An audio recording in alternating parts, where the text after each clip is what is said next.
कहे उठी जमीन करबला, आ गए हुसैन आ गए।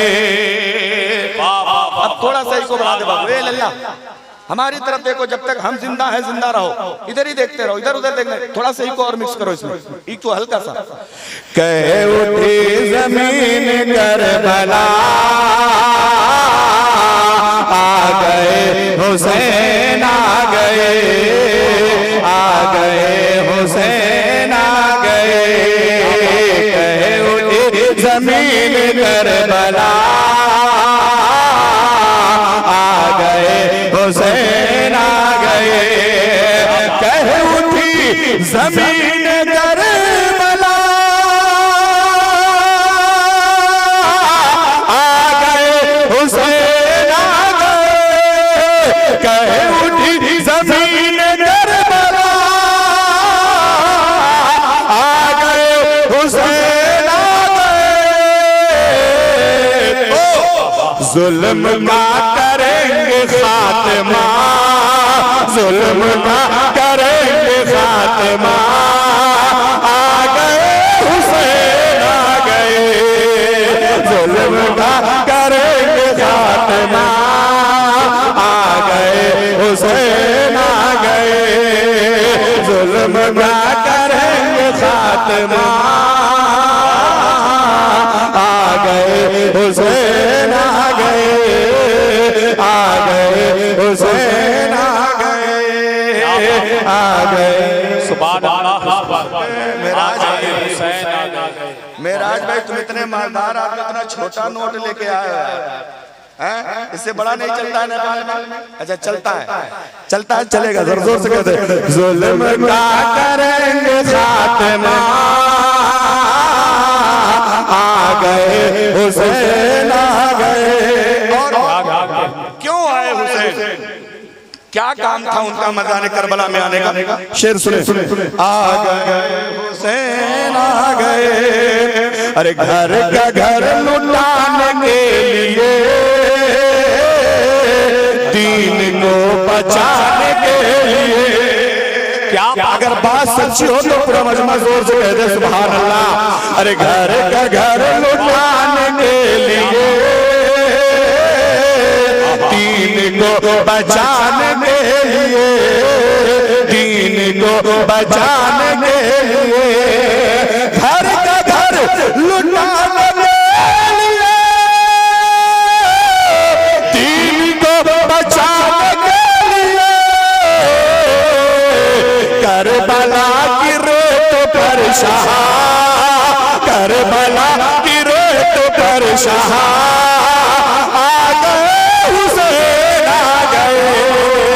करबला की रेत थी, नारे रिसालत, फैज़ाने शहीद आदम, फैज़ाने गौसे आदम, मसलके आला हज़रत, फैज़ाने सरकार ताजुश्शरिया, कादरी कॉन्फ्रेंस, जश्न दस्तार बंदी, आमदे हुजूर सलामिया साहिब किबला।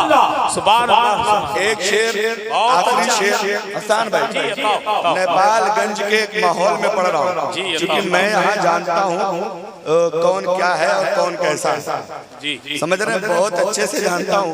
कुछ ऐसे लोग जो हुसैन के नाम पर यजीदियत की बीज बो रहे हैं, कुछ ऐसे लोग जो इमाम हुसैन के नाम पर सुन्नियत का जनाजा निकाल रहे हैं। ऐसे लोगों के लिए एक शेर पढ़ता हूँ, शायद उनको समझ में आ जाए, आ ही जाएगा कहीं ना कहीं से। वो बेचारे चक्कर में रहते हैं, शबीउल हसन की तकरीर नेपालगंज में नहीं होना चाहिए, लेकिन वो जितना टेंशन करते हैं उतने ही ज्यादा मैं नेपालगंज में मेरी हाजिरी हो जाती है। वो बेचारे परेशान इस बात को लेकर हैं, ये आ क्यों जाता है, लेकिन उनकी परेशानी इंशाअल्लाह कभी खत्म होने वाली नहीं है। शेर पढ़ता मुलाहिजा फरमाए।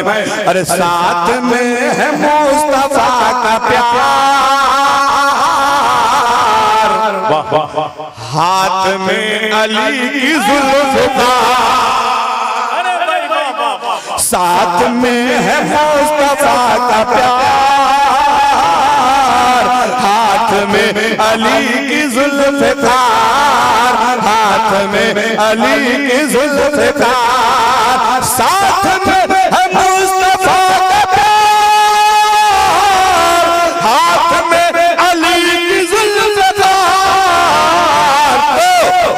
यजीदियत का होगा खात्मा, यजीदियत का होगा खात्मा। आ गए हुसैन आ गए, यजीदियत का होगा खात्मा। आ गए हुसैन आ गए, यजीदियत का होगा खात्मा। आ गए हुसैन आ गए, कैसी ज़मीन करबला। आ गए हुसैन आ गए। दुरूद पाक पढ़ लीजिए। अल्लाहुम्मा सल्ली अला सय्यदना मौलाना मोहम्मद बारिक वसल्लम। सलातो व सलाम अलैका या रसूलल्लाह, सलातो व सलाम अलैका या हबीबल्लाह। अब दोस्तों थोड़ी सी तवज्जो करें, इधर देखें, मेरी तरफ देखें। इस वक्त यहाँ जितने लोग हैं इनमें सबसे खूबसूरत मैं हूँ। कोई शक नहीं, हसन भाई, कोई शक नहीं। कुछ नौजवान लड़के सोच रहे मौलाना काले कलौटे हैं और अपने आप का बड़ा खूबसूरत बता रहे हैं। मैं खूबसूरत चमड़ी की बात नहीं कर रहा हूँ, मैं खूबसूरत इसलिए हूँ कि मैं अल्लाह वालों का जिक्र कर रहा हूँ। और आपसे भी ज्यादा खूबसूरत कोई नहीं है, इसलिए कि इसी नेपालगंज के इसी मोहल्ले में न जाने कितने लोग सो रहे होंगे और आप नबी के जलसे में आके अपनी आवाजों को बुलंद कर रहे हैं। अल्लाह आपकी आवाजों को, आपकी हाजिरी को कबूल फरमाए। आइए जरा तवज्जो कीजिए, मैंने कुरान पाक की बड़ी मशहूर आयत पढ़ी है। ये इल्मी जलसा है, मदरसे का जलसा है, दस्तारबंदी का जलसा है। कुरान क्या कहता है, पढ़े और अनपढ़ लोगों के बारे में कुरान क्या कहता है। तो हमने कुरान से पूछा, कुरान बता तो सही, आखिर पढ़े और अनपढ़ में कोई फर्क है कि नहीं है, आखिर जाहिल और आलिम में कोई फर्क है तो नहीं नहीं है। तो कुरान पाक की आयत हमें चैलेंज करके कहती है कि दुनिया वालों, तुम्हें आज ये पता चल रहा है, ये फैसला तो अल्लाह ने 1400 साल पहले मेरे मुस्तफा की जबान से ऐलान करवा के कुरान में फरमा दिया था, कुल हल यस्तविल लज़ीना यअलमूना वल लज़ीना ला यअलमून। ऐ मेरे महबूब, आप दुनिया से बता दीजिए, आप दुनिया को ये कह दीजिए, पढ़े लिखे और अनपढ़ बराबर नहीं हो सकते हैं, आलिम और जाहिल बराबर नहीं हो सकते हैं, इल्म वाला और बगैर इल्म वाला बराबर नहीं हो सकता है। जहाँ इल्म वालों की शुरुआत होती है, जाहिल का उससे पहले खत्मा हो जाता है। जहाँ से कुरान पढ़ने वाला का कदम बढ़ता है, वहाँ से दुनिया कदम पीछे हटा लेती है। एक किताब याद कर लेते हैं, तो किताब याद कर लेते हैं, तो दुनिया डॉक्टर बन जाती है, प्रोफेसर बन जाती है, इंजीनियर बन जाती है, मास्टर बन जाती है। लेकिन कसम खुदा की कहता हूँ, जब एक हाफिज़ कुरान आता है, इमाम साहब आता है, डॉक्टर पीछे है, इंजीनियर पीछे है, मास्टर पीछे है, कलेक्टर पीछे है, दुनिया के सारे लोग पीछे हैं। कुरान पढ़ने वाला सबसे आगे है, कुरान पढ़ने वाला सबसे आगे है। नारे तकबीर, नारे रिसालत, अज़मते कुरान, अज़मते कुरान, जश्न दस्तारबंदी, कादरी कॉन्फ्रेंस, मसलके आला हज़रत, इश्क मोहब्बत, सुभान अल्लाह। कुरान क्या है? मेरे मुस्तफा फरमाते, जब कुरान पढ़ने वाला बच्चा घर से बाहर कदम निकालता, घर से बाहर पैर रखता ना, उसके कदमों के नीचे फरिश्ते अपने नूरानी परों को बिछा देते। सुभान अल्लाह। इसको थोड़ा सा कम कर दे बाबू। माशाअल्लाह। उसके कदमों के नीचे, कुरान पढ़ने वाले के कदमों के नीचे फरिश्ते अपने परों को बिछा देते। जरा सोच के देखना, जब तालिबे इल्म की इज्जत ऐसी है, तो जिसने पूरा कुरान अपने सीने में बसा लिया है, अल्लाह उसका मकाम क्या अता फरमाए, क्या अता फरमाएगा। लेकिन आज हमारी ये कौम ना हसन भाई, ये कहती है मौलवी लोग कर क्या रहे हैं, ये तो खाली खा रहे हैं, खाली खा रहे हैं। हमारे खाने की फिक्र कर रहे हो तुम?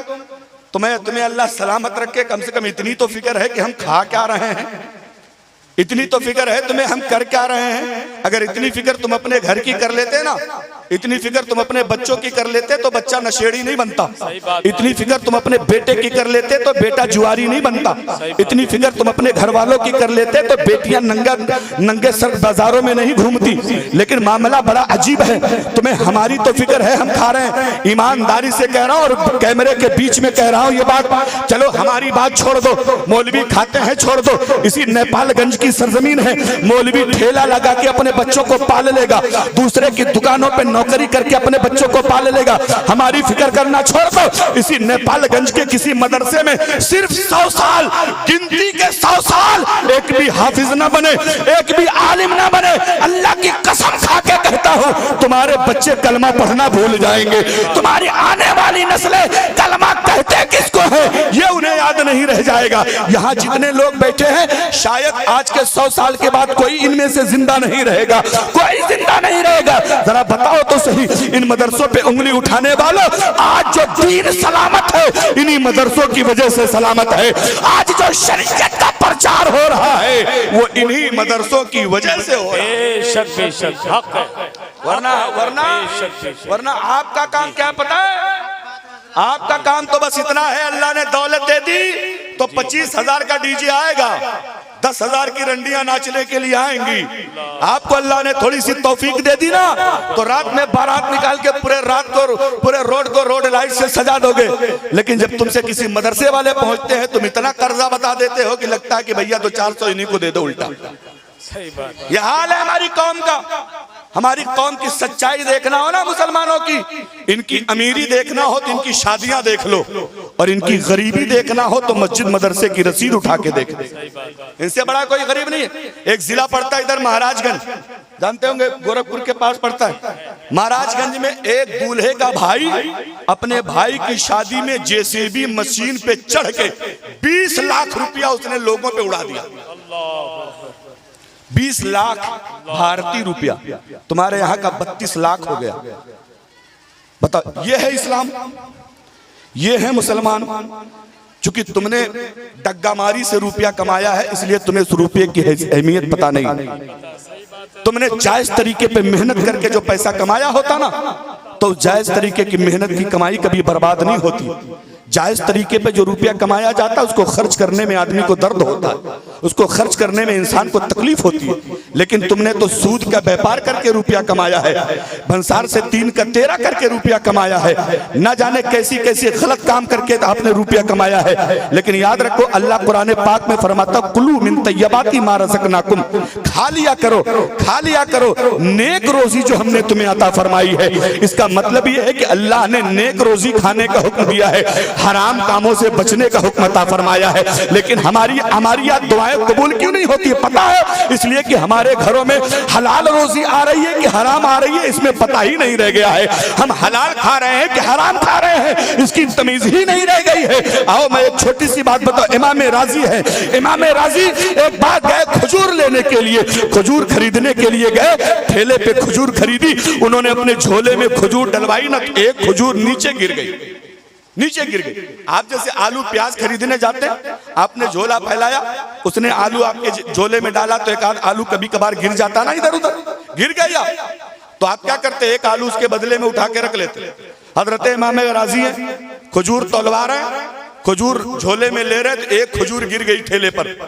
इमाम राजी ने खजूर उठाई, लेकिन वो वाली नहीं उठाई जो गिरी थी, उसके बदले में दूसरी उठा ली। बहुत सोच तवज्जो से सुनना, वो खजूर नहीं उठाई, उसके बदले में दूसरी उठा ली। दूसरी खजूर उठाई और खा लिया। घर पे गए, नमाज पढ़ रहे हैं, तो नमाज में मन ही नहीं लग रहा, नमाज में मन ही नहीं लग रहा। एक दिन हो गया, 2 दिन हो गया, एक एक करके 40 दिन गुजर गया, नमाज में उनकी तबीयत लगी ही नहीं। 40वें दिन अपने रब से पूछते, मरवरदिगार बता तो सही, जब मैं नमाज पढ़ता था तो तेरी यादों में खो जाता था, आज 40वां दिन है, नमाज पढ़ रहा हूँ, नमाज पढ़ने का मजा ही नहीं है। आवाज आती है, राजी तुम्हें पता नहीं है, तुमने जो ठेले से खजूर उठाई थी वो तुम्हारी नहीं थी, वो ठेले वाले की थी, तुमने बगैर उसकी इजाजत के वो खजूर खाया था, उसी की मनहूसियत की वजह से तुम्हारे नमाजों में लज्जत को छीन लिया गया। अगर एक बार अपने गिरबान में झांक के देखना, इमाम राजी एक खजूर उठा के खा ले तो 40 दिन के लिए नमाज की बरकत से महरूम हो जाए। हमारा तो हर लुकमा उठता है तो हराम का उठता है, तो हमें इबादत की लज्जत मिलेगी कहाँ से हम पा जाएंगे? कहाँ? उसके बाद कहते हैं मौलाना लोग मार खा रहे हैं। अरे तुम अपनी रोजी तो देख लो, हमारी बात तो बाद में कर लेना मेरे भाई, हैं? हमारी बात आओ जरा, हलाल रोजी की बात चलिए। और एक बात और, दो छोटी छोटी बातें करना, घबरा तो नहीं रहना, कोई टेंशन तो नहीं है ना? जरा जोर से कह दीजिए सुभान अल्लाह। अगर हाथ आपके नाम पे नहीं रसूल पाक के नाम पे मिले हैं और चाहते हैं कि उनका सदका है तो जोर से दोनों हाथों को उठा के कह दें सुभान अल्लाह।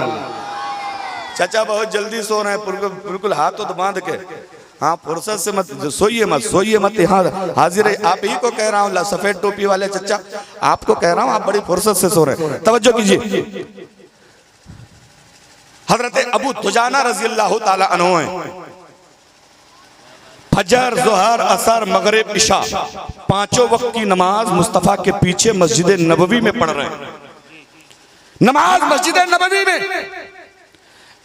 ज़ोहर में, असर में, मगरिब में, इशा में, सब में दुआ भी मांगते हैं, लेकिन फजर की नमाज में बगैर दुआ मांगे वापस चले जाते।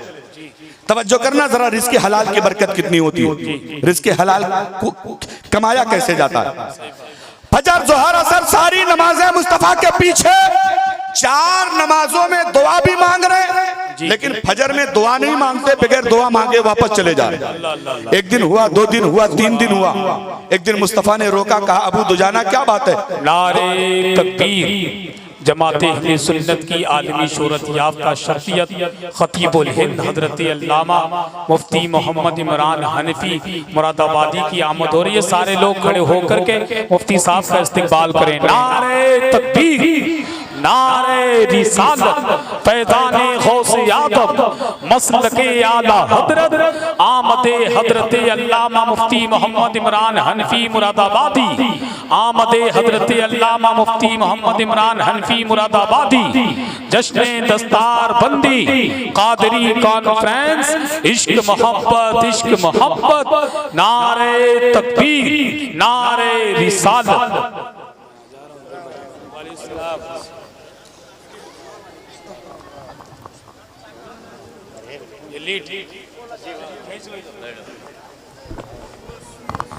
सुभान अल्लाह।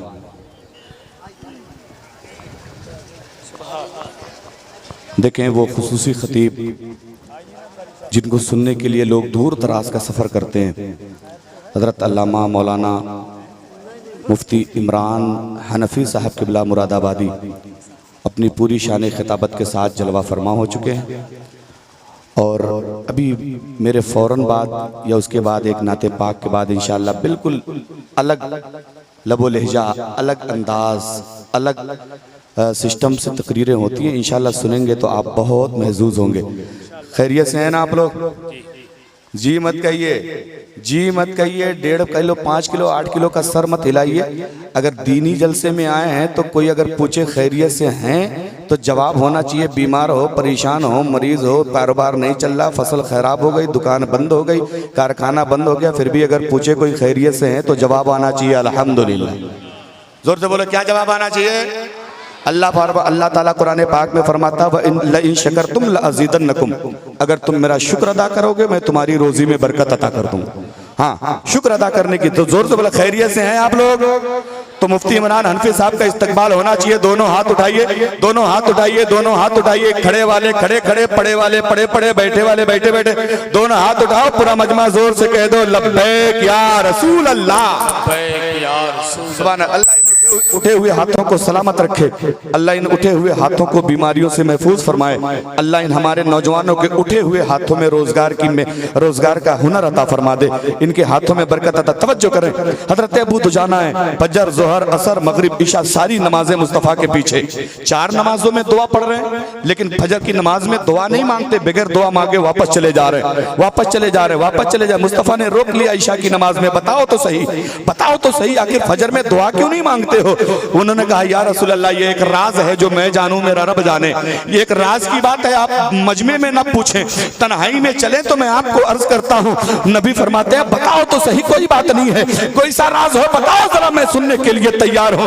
हजरत अबू दुजाना अर्ज करते हैं, या रसूल अल्लाह, मेरा घर मदीने के छोर पर है, मेरा घर मदीने के किनारे है, मैं दूर से नमाज़े फजर पढ़ने आता हूं। खजूरों का वक्त चल रहा है, खजूरों का मौसम है, मेरे पड़ोस में एक यहूदी का घर है। या रसूल अल्लाह, यहूदी के आंगन में खजूर का पेड़ लगा हुआ है।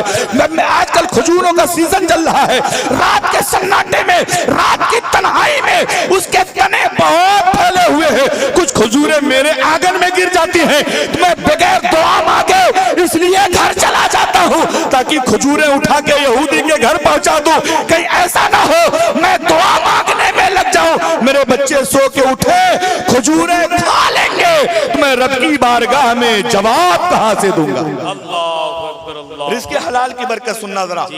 हमने तो तमीज ही खत्म कर दी रिज़्क़ हलाल और हराम में। हमारा तो मामला ये पैसा हो चाहे जैसा हो ये फर्क नहीं पड़ता हमारे लिए। लेकिन आओ जरा, नबी के सहाबी हैं, अर्ज करते या रसूल अल्लाह खजूरें उठा के जल्दी से पहुंचा देता हूं, अगर मेरे बच्चे उठ गए, मैं दुआ मांगने में लगा रहा, मेरे बच्चे उठ गए और खजूरें खा ली तो फिर एक हक मारा जाएगा, इसलिए मैं चला जाता हूं। मुस्तफा जाने रहमत फरमाते अच्छा इतनी कोशिश करते हो बच्चों को रिज़्क़ हलाल खिलाने की। अर्ज करते या रसूल अल्लाह पूरी जिंदगी अभी तक एक लुकमा भी बच्चों की हलक में हराम का नहीं जाने दिया है, एक लुकमा भी बच्चों को हराम का नहीं खाने दिया है। कोशिश यही रहती है कि जो भी खिलाया जाए हलाल खिलाया जाए, थोड़ा खाया जाए हलाल खाया जाए। नबी फरमाते यहूदी को बुला के लाओ, यहूदी को बुलाया गया, हाजिर हो गया है, हाजिर हो गया है। यहूदी से मुस्तफा जाने रहमत फरमाते ये पेड़ बेच दो, बेच दो, कीमत जो मांगना है मांग लो। कहने लगा नहीं बेचूंगा। मुस्तफा फरमाते एक के बदले डबल ले लो, बेच दो। बोला नहीं बेचूंगा। नबी फरमाते एक के बदले 10 ले लो, बेच दो, बेच दो। अब लालच में पड़ गया, कहता ठीक है एक के बदले अगर 10 मिल रहा है तो फिर बेच देते हैं, बेच दिया। नबी फरमाते आज से ये पेड़ अबू दुजाना का है, आज से ये पेड़ मेरे सहाबी का है, और सुनो सुनो अब तुम इसके मालिक नहीं हो। अब वो कहने लगा हुजूर पेड़ तो बेचा है लेकिन मेरी 2 शर्त है, एक शर्त ये है कि पेड़ काटने नहीं दूंगा, और दूसरी शर्त मेरी ये है जो खजूरें मेरी तरफ गिरेंगी ना उसे मैं वापस भी करने नहीं जाऊंगा। तवज्जो करें, एक सहाबी थे नबी के, मुसलमान थे, बगैर कहे वापस कर देते थे। अब वो कह रहा बेच तो दिया है मैंने पेड़ लेकिन खजूरें वापस करने नहीं जाऊंगा। सुभान अल्लाह। अच्छा इस नोट को देखे बहुत दिन हो गया हजरत, ये इंडियन है अपना वाला। अच्छा सुभान अल्लाह, जरा मुस्कुराइए, जोर से कह दीजिए सुभान अल्लाह। तवज्जो है, नबी फरमाते तुम्हारी दोनों शर्तें मंजूर, दोनों शर्तें मंजूर हैं, लेकिन आज से ये पेड़ तुम्हारा नहीं अबू दुजाना का। चले गए। हजरत अबू दुजाना बड़े खुश। मेरे नबी फरमाते कौन मेरा ऐसा सहाबी है जो एक पेड़ के बदले अपने बाग का 10 पेड़ इसको दे देगा, जो 10 पेड़ देगा अल्लाह ताला उसको जन्नत में 100 पेड़ अता फरमा देगा। जोर से जोर से जोर से कह दीजिए 100 पेड़ अता फरमाएगा। हजरत अबू बकर सिद्दीक खड़े हो गए, या रसूल अल्लाह ये काम मैं करूंगा लेकिन एक गारंटी तो दे दे, बात पक्की है ना, 100 तो मिलेगा कि नहीं मिलेगा? 100 तो मिलेगा ना। मुस्तफा फरमाते हैं जमीन और आसमान इधर उधर हो सकते हैं लेकिन नबी की ज़बान से निकली हुई बात कभी गलत नहीं आ सकती। 100 पेड़ जन्नत में मिलेगा। हजरत अबू बकर कहते हैं या रसूल अल्लाह अगर बात ऐसी है ना तो मैंने अपने बाग का 10 पेड़ इसको दे दिया है, इसको दे दिया है। अब तवज्जो करना, हजरत अबू दुजाना घर पहुंच गए, इशा की नमाज पढ़े, खाना। ईमानदारी से जरा वो लोग हाथ उठाएं जो नेपालगंज वाले।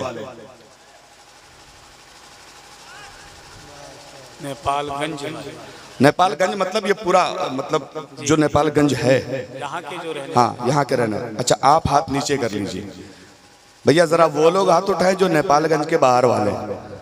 हजरत देख रहे हैं बहुमत बाहरियों की, अपने इंडियन लोग नहीं, सब इंडियन भी नहीं है, मतलब यहाँ के देहातों से भी तशरीफ लाए हैं। हम सबका मौलाना गुलाम जिब्रील साहब की इस काविश के जरिए उनका सलाम पेश करते और दुआ करते कि अल्लाह ताला आपको उलमा से करीब रहने की तौफीक अता फरमाए। हाँ वरना क्या कहते हैं, एक नमाज में हम लोग नियत क्या करते हैं गुलाम जिब्रील साहब, आप तो इमाम साहब भी है माशाल्लाह, हम लोग नियत करते हैं पीछे इस, जोर से बोलो पीछे इस, और जोर से बोलो पीछे वाला, जोर से बोलो क्या नियत करते हैं पीछे इस। इसका मतलब हाजी साहब लोगों ने गलत समझ लिया, पढ़ जाओ पीछे इस इमाम के। कौम ने इसका मतलब उल्टा कर लिया, पीछे इस इमाम का मतलब ये है कि तुम्हारे यहाँ फातिहा नहीं पढ़ने गया तो इसके पीछे पढ़ जाओ। अब जब तक इसका हिसाब नहीं करवा देना है तब तक सुकून नहीं।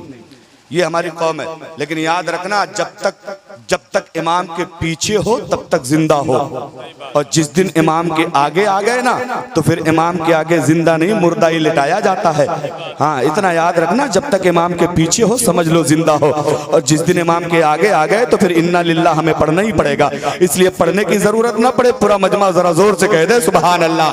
अगर इतनी ही आवाज अल्लाह ने दी है तो इतनी बोलिए, अगर कुछ और इसमें प्रमोशन हो सकता है तो थोड़ा सा आवाज बुलंद करे, जोर से बोलो इश्क मोहब्बत इश्क मोहब्बत। आला हजरत आला हजरत। एक बात बताऊं, दरगाह आला हजरत से एक ऐसी जात आई है ना जिसके इल्म का लोग लोहा मान रहे हैं। लोग कहते थे कि यार ताजुल शरिया के बाद फिर कौन?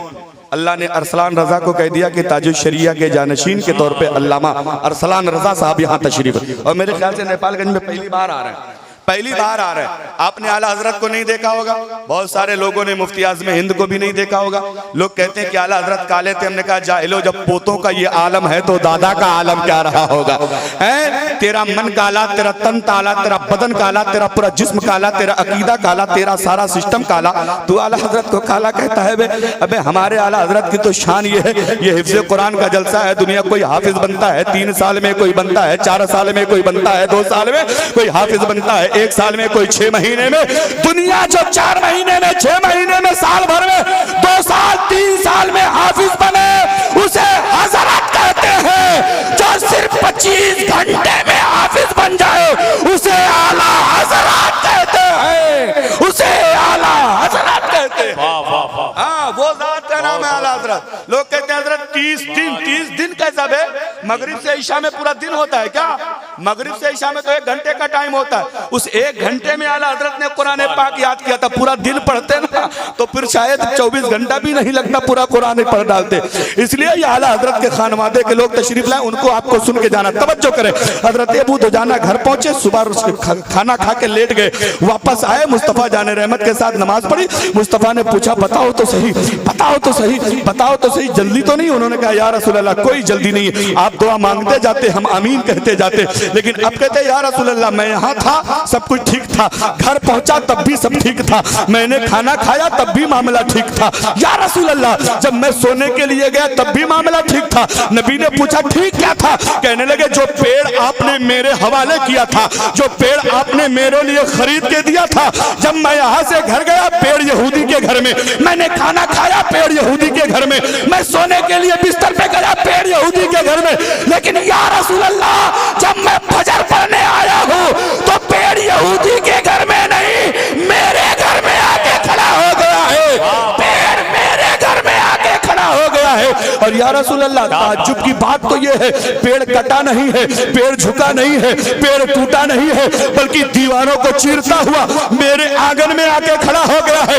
दूसरी ताज्जुब की बात ये है कि पेड़ बहुत लंबा चौड़ा है लेकिन सारी डालियां मेरे आंगन में है, यहूदी की तरफ एक डाली भी नहीं नजर आ रही है, सारा पेड़ इधर है। मेरे नबी फरमाते हैं ओ तो जाना सुनो, मैंने कहा था ये पेड़ तुम्हारा है, मेरी आवाज को पेड़ ने सुन लिया था।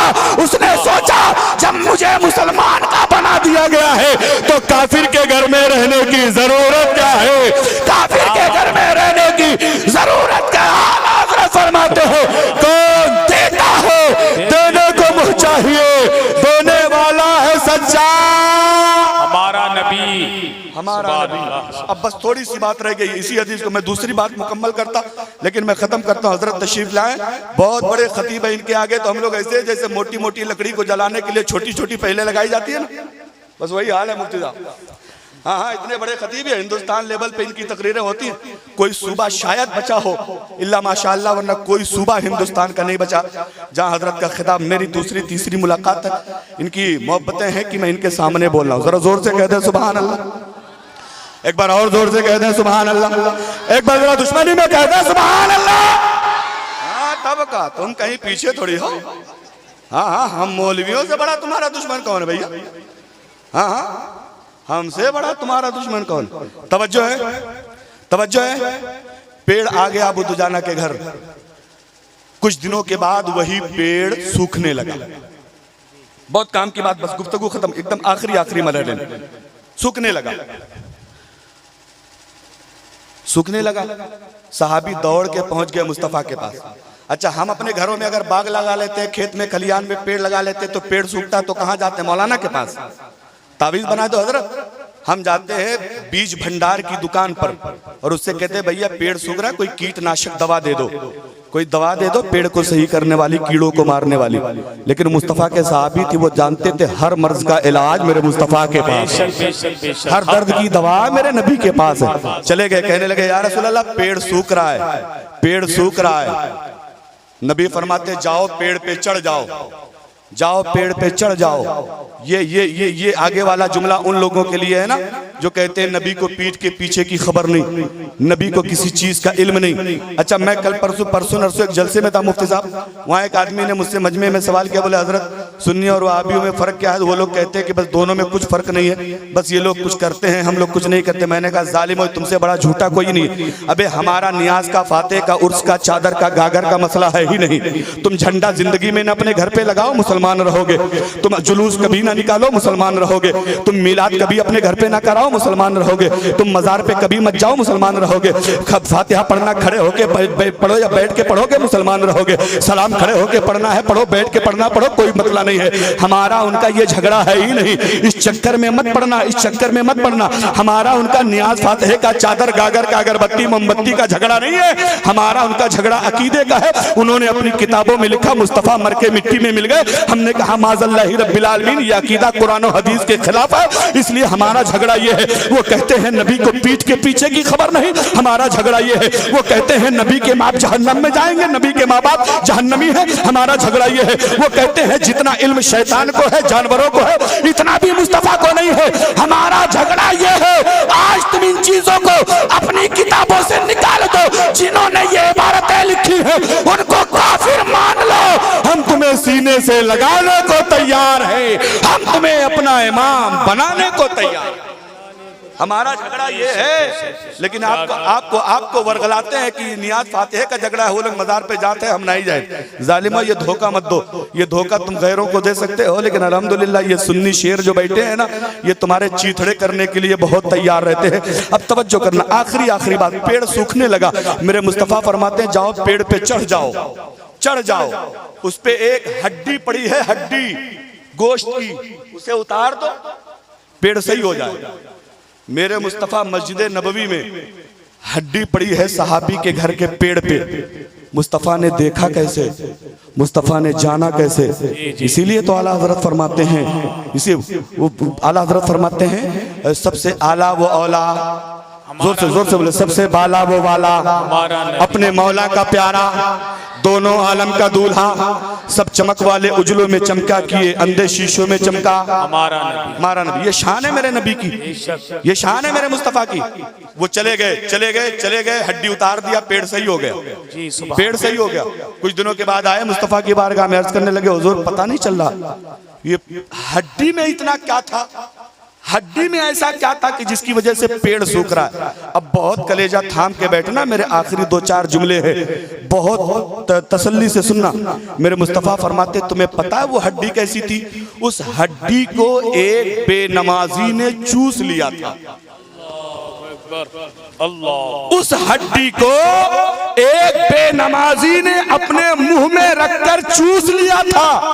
बेनमाजी के मुंह में पड़ी उसकी मनहूसियत की वजह से ये हरा भरा पेड़ सूख रहा है। नेपालगंज के कादरी कॉन्फ्रेंस में आने वाले भाइयों, ईमानदारी से बताना, जब एक बेनमाजी की चूसी हुई हड्डी हरे भरे पेड़ को सुखा सकती है, तो जिसका पूरा घर बेनमाजी है, माँ बाप बेनमाजी है, 4 भाई चारों बेनमाजी, 3 बेटे तीनों बेनमाजी, 3 बहुएं तीनों बेनमाजी, ईमानदारी से बोलो क्या उस घर में बरकत आएगी? मौलाना गुलाम जिब्रील का नक्श ले लो, चाहे चौकी ले लो, चाहे तावीज ले लो, चाहे इन्हीं का पकड़ के दरवाजा में लटकाए दो, होना कुछ नहीं है। जब तक घरों में इस्लामी माहौल नहीं बनाएंगे, रिज़्क़ हलाल खाइए, रिज़्क़ हराम से बचिए और कादरी कॉन्फ्रेंस में आए, उलमा की कद्र कीजिए। याद रखिए, जो कौम अपने पेशवा की इज्जत करती है हमेशा अल्लाह उस कौम को बुलंदी अता फरमाता है। जो कौम अपने पेशवाओं के पीछे पड़ जाती है तो याद रखना, गरनाता एक जगह है जिसको आज उंदुलुस और फ्रांस कहा जाता है, यही वो गरनाता है जहां इस्लाम का ऐसा बोलबाला था कि पूरी दुनिया में वो शहर, वो मुल्क जाना जाता था इस्लाम की वजह से। लेकिन सिर्फ ईसाइयों यहूदियों ने क्या किया पता, वहां से मदरसे खत्म कर दिए, मदरसे खत्म कर दिए। आज वहां एक भी बंदा इस्लाम का मानने वाला नहीं मिला, एक भी मदरसे नहीं है। तो ये काम आपके साथ भी हो सकता है। लोगों के बहकावे में चक्कर में मत पड़ो, अपना खर्चा घटा लो, मस्जिदों का खर्चा बढ़ा दो, मदरसों का खर्चा बढ़ा दो। मदरसे सलामत रहेंगे तो आपकी जिंदगी सलामत रहेगी, मदरसे सलामत रहेंगे तो आपकी तहजीब व सकाफत सलामत रहेगी। पूरा मजमा जरा जोर से, एक बार जोर से कलमा शरीफ पढ़ ले, ला इलाहा इल्लल्लाह मुहम्मदुर रसूलुल्लाह सल्लल्लाहु तआला अलैहि वसल्लम, अस्तगफिरुल्लाह रब्बी मिन कुल्लि ज़ंबि व अतूबु इलैहि। अस्सलामु अलैकुम।